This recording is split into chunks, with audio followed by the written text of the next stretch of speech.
ભગવાન ભોળાનાથ આવે છે.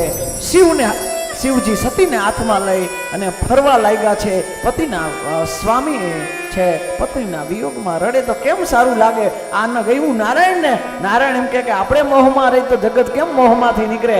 નારાયણ સુદર્શન લીધું છે અને સતી જ્યાં બળતા શરીરમાં શિવજી ફરતા હોય એ સુદર્શન વડે એ શરીર ઉપર પ્રહાર કર્યો. એ બળતા જેટલા અંગો છે એના 52 ભાગ છે એ પૃથ્વીમાં પડ્યા અને એ 52 ભાગ સ્વયં સાક્ષાત જગદંબા એ બિરાજે છે. અને બધા જે અંગ પડ્યા એ શક્તિપીઠ આપણે શક્તિપીઠના સ્થાપનો થયા.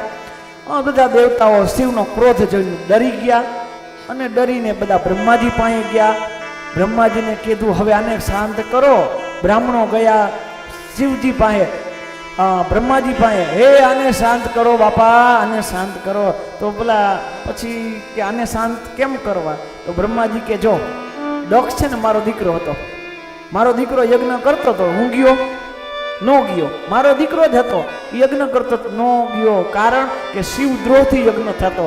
કોકને હરાવવા માટે કોકને પછાડવા માટે કોઈ યજ્ઞ ન કરવો. અને યજ્ઞ થાય તો એમાં બ્રહ્મા જ ન આવે. બ્રહ્મા એટલે વિવેકાધીષ્ઠ બુદ્ધિ. બ્રહ્મા હંસનું પ્રતીક છે. હંસ વિવેકનું પ્રતીક છે અને હંસ ઉપર આવે બ્રહ્માજી એ વિવેકનું પ્રતીક છે. વિવેકાધીષ્ઠ બુદ્ધિ.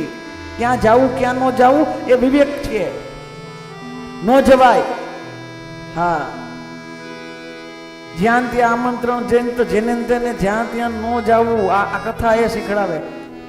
આવી કોઈ આમંત્રણ પત્રિકા આવે નહીં, પણ કદાચ ચોર આમંત્રણ પત્રિકા લખે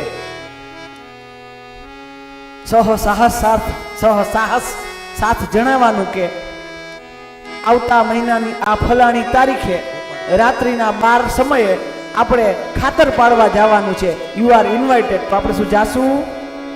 ચોરી કરવા જવાનું તો નહીં.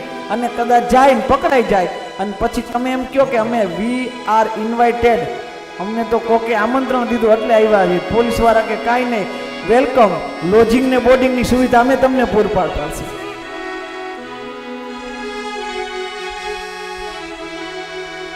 હું કાંઈ કરી શકું નહીં.